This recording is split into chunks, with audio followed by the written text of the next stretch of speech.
7,000 islands of the Philippines are battered by some of the strongest winds on Earth. Entire villages have been swept away by typhoons raging at over 150 miles an hour. The tiny Draco lizard is one of the few reptiles that can fly. But here in the Philippines, flying may be just too dangerous. The fury of these winds is forcing the flying lizard to adapt or die.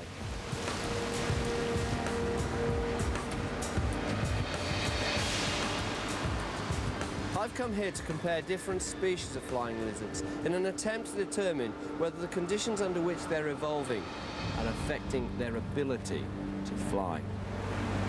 Typhoons may be making life too dangerous for flying lizards, and in the Philippines they hit the north first and hardest. The islands known as the Typhoon Islands may have lizards which are evolving away from flight. I intend to test this theory, but my quest begins in Luzon, where the weather is calmer. All 9 species of Philippine Draco have been studied by biologist Skip Lazell. To compare the northern species with its closest relative, we travel to Hidden Valley, a secluded resort which is also a nature conservation area. Here's one right here. Where? He's right on this trunk, and he's low enough that... lizard. Oh, and up he goes. Yeah. No, this algae makes this too slippy. Draco lizards are easy to spot, but hard to catch. I can get up this trunk. There he goes. He glides. Oh, All right. yes. Very good. He's there. He's on the main coconut There's palm no way now. I can get up that. Oh, well, that's going to make catching them difficult. Yeah, it's a good 30 foot up. Oh, well. That's And that's the frustration of the coconut palms. Practically impossible to catch up there. Draco lizards evolved gliding to escape predators like birds, tree snakes, and me. Well, she's holding on. It's coming up towards St. Valentine's Day, and this is where people come for romantic weekends, or to pursue flying lizards. As soon as I'm on my own, or, well, Skip with me, I think we'll confine it to chasing flying lizards. These fruit are very strange. Well, it just blooms in mid-February.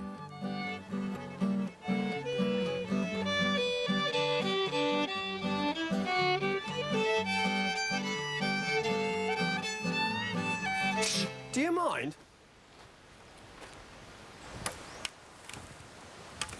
I'm going to try and get the lizard to glide down by knocking it off with this pole. Pole's a little unwieldy, isn't it? Very.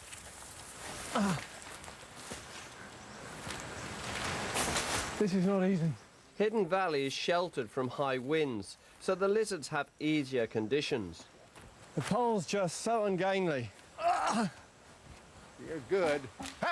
Oh, yeah. Still on the same trunk.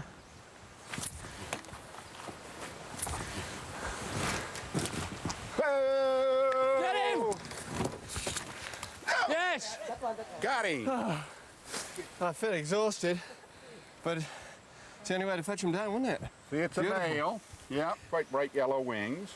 Now look at that wonderful big dagger blade dewlap. That's very characteristic of the male. The female has a much smaller one.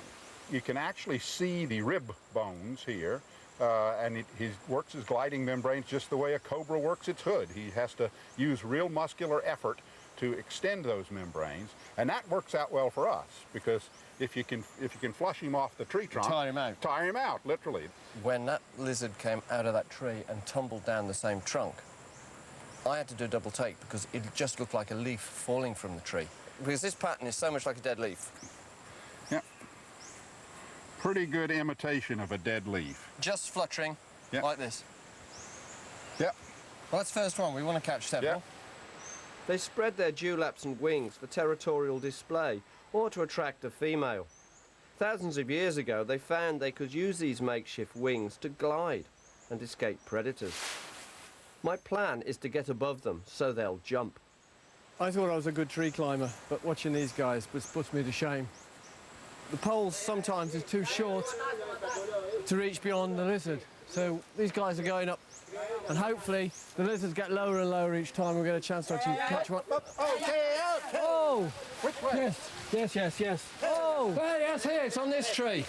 The system is working in that he's going lower each time, but he's only going a few feet lower. It's right on the end of the right... there it goes, there it goes! Whoa! I think you hit this one. Oh! Onto this tree. You see him? Yeah, there. Oh! Ow!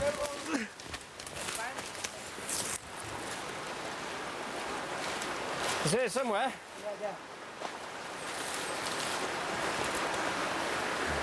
No, he's here somewhere. There. I think, yes, I've got him. Ow! Yeah, I've got him. Yeah. Oh, what a chase.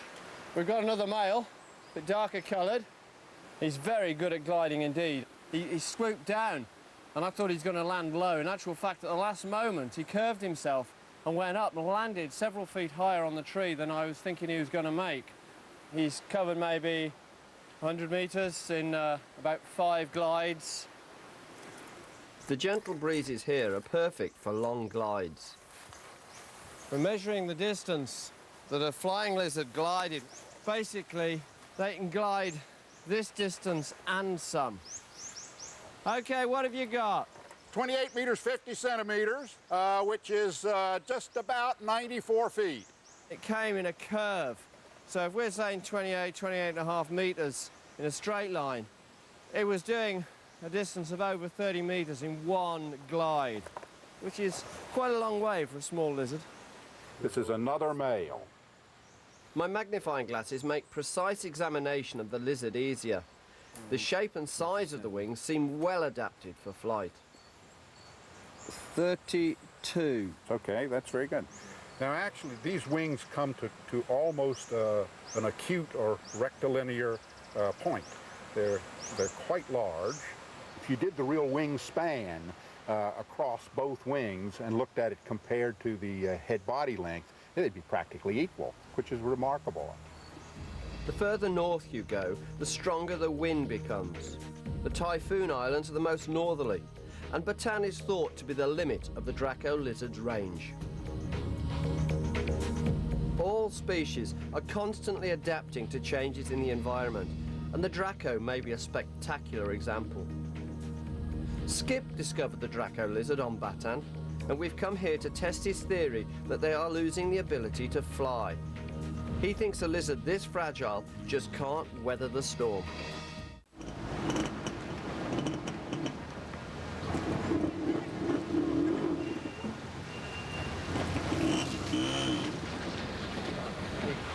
Stalling the bloody thing. Finding suitable transport here is a bit of a problem. Could be the fact that it's knackered. Looks like we're going to have to go by bus. So now that you're back in Batan, Skip, what would you hope to find? The lizards here have reduced gliding membranes and reduced dewlaps.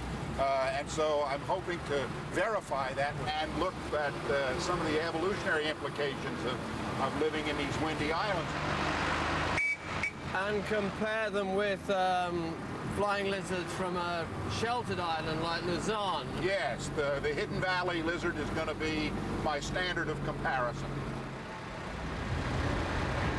On top of that, being a snake man, of course, I'm very keen to see the endemic pitviper, McGregors pitviper, that's only found here. Right. Typhoons pick up energy as they move across the ocean. These islands bear the full shattering force when they first hit land. Flying lizards were stranded here when the islands formed 100,000 years ago, and Skip thinks the wind is tearing them to shreds. Last time I was here, I found about a 10% incidence in the living Draco of broken ribs, holes punched in the gliding membranes, a lot more damage. I've never seen actually that kind of damage down at Hidden Valley or elsewhere in the main body of the range of flying lizards. Only up here on these windswept islands. So they naturally get a hammering if they try to glide. Looks that way. If we're hoping to see lizards flying, I think we've got more chance of getting these flying. Flying lizards don't come out at night, but this is my first chance to find a rare snake which hunts for food in the sheltered valleys after dark. A snake I would love to find. We're doing a nocturnal hunt for McGregors pitviper with Byron, who's a local naturalist and guide. McGregors pitviper is found nowhere else in the world other than Batan. They are said to have evolved a bright yellow colour, but whether this is for camouflage to resemble yellowing leaves is open to question, and nobody knows how venomous they really are. These are the kind of places to look for nocturnal tree snakes.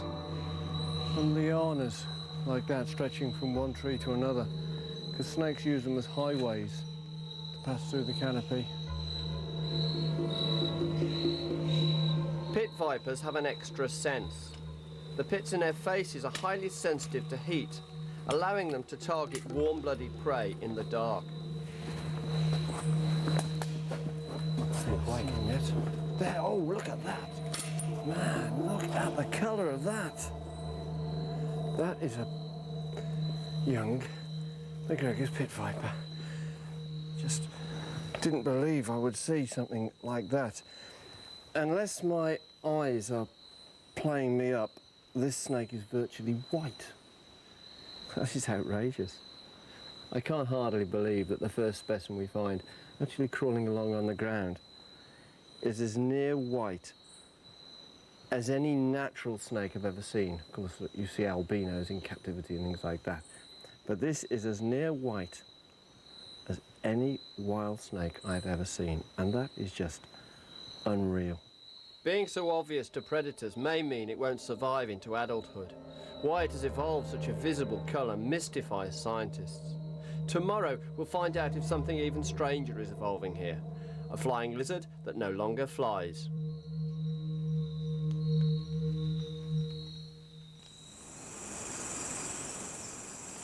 Here on Batan, flying lizards don't usually fly.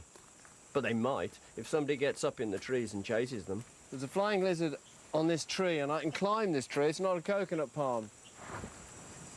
Look, lots of spiders up here. He's just opposite your knee.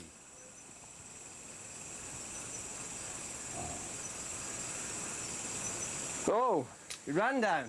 Now, he took running back down the trunk as an escape rather than gliding, which would be the obvious one for a flying lizard to use. So that suggests to me that, I mean, that's only one occasion, but could have been so easy for him to glide, and he didn't. Every flying lizard you see uses that dead leaf drop.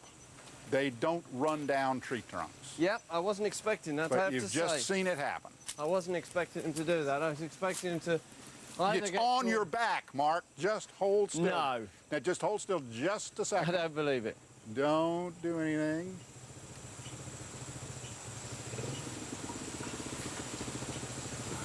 Well, that has got to be a first. Yeah, that's the first one I've ever noosed off anybody's back. Do you realise if it was a new species to science, you'd have to put the type locality down as my back? As your back. All right, this is a lovely adult male. I don't believe that. I obviously attract flying lizards.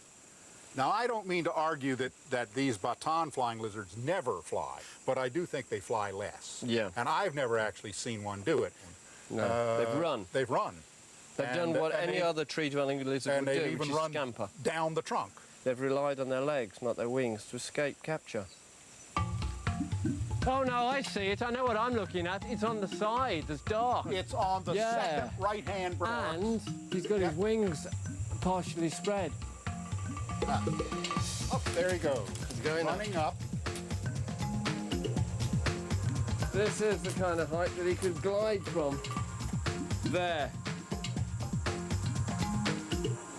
Whoa! Gliding! He glided. Look He at glided, that. he's down there. So under duress they That's glide. the first time I've ever seen one glide, Mark. This is a very short glide. Across this next tree. This is going to be very risky. Oh, Mark. Oh, I see him going up.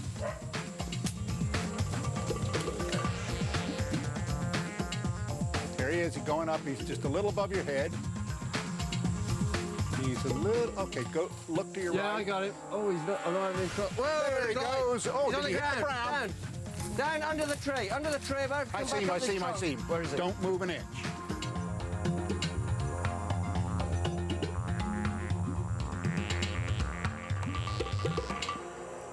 You got him? Yes, I've got him. Nah, I'm going to glide. Great. Now, Mark, look at the contrast between this animal and On Luzon. Luzon. The wings, they're much smaller, aren't they? They're much more rounded. Yeah.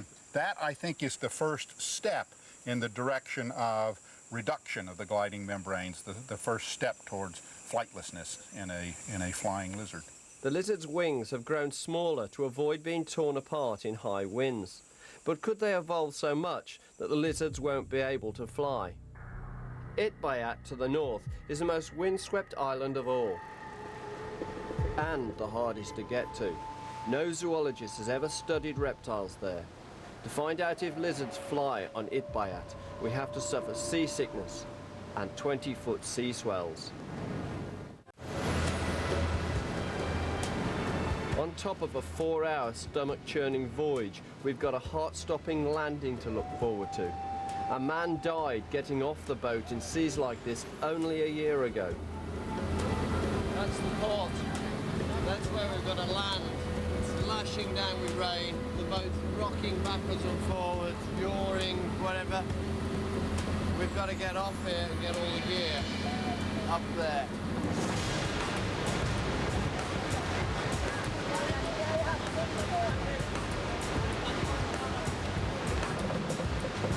To get ashore, we have to jump off one at a time. At the exact moment, the boat rises 15 feet and crashes into the jetty.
Skip has always hoped there would be flying lizards on Itbayat. Just need a bit of sunshine. If they are here, they might be further down the evolutionary path to flightlessness. I personally don't see any point in pursuing this along here at all. Not with the rain, the temperatures. The term washout springs to mind. If the lizards are here, their numbers are low, and sightings must be very rare. Hello, I'm looking for lizards. A kind of lizard that looks like that. You've never seen the lizard like this. Never seen a lizard like that. I'm looking for lizards like this. I have seen, but I have not seen like this. Yeah. Hello? But I'm also keen to find out which snakes live here. There are no reports, so anything I find will be a new scientific record. Is it in? Oh, it's in there? Okay.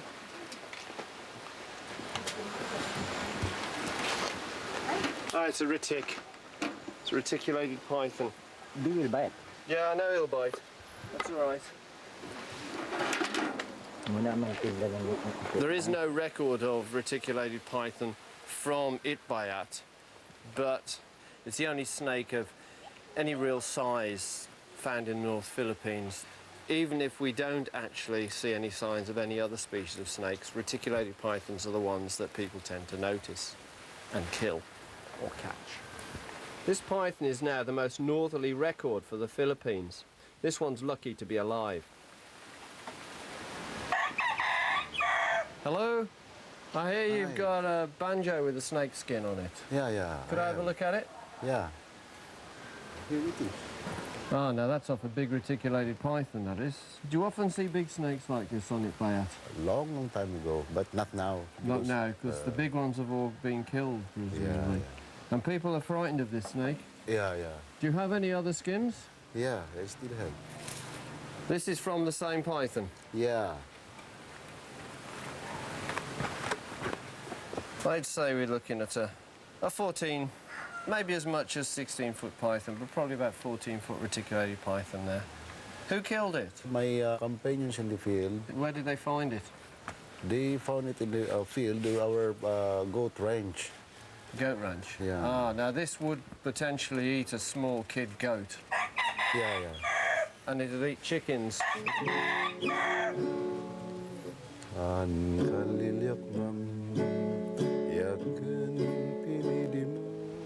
Skip, here we are on the highest point on Itbayat. What do you think now? Do you think you're right in suggesting that there are flying lizards here? I really don't think there are, at least not now. The best vegetation I'm seeing out there, even in the sinkholes and fairly steep valleys, it's too severely deforested. Well, everyone who's widely travelled and been to Batan has seen them there, but... Now, however, almost anything we get on this island will be a new island record. I don't even think the house gecko's been recorded here. No, and there certainly isn't for the reticulated python. Right. Itbayat is just too exposed to the wind and there aren't enough trees. We've discovered that the limit of the flying lizard range is on Batan, where they're evolving smaller wings. An evolutionary moment that could see the beginning of a new flightless species.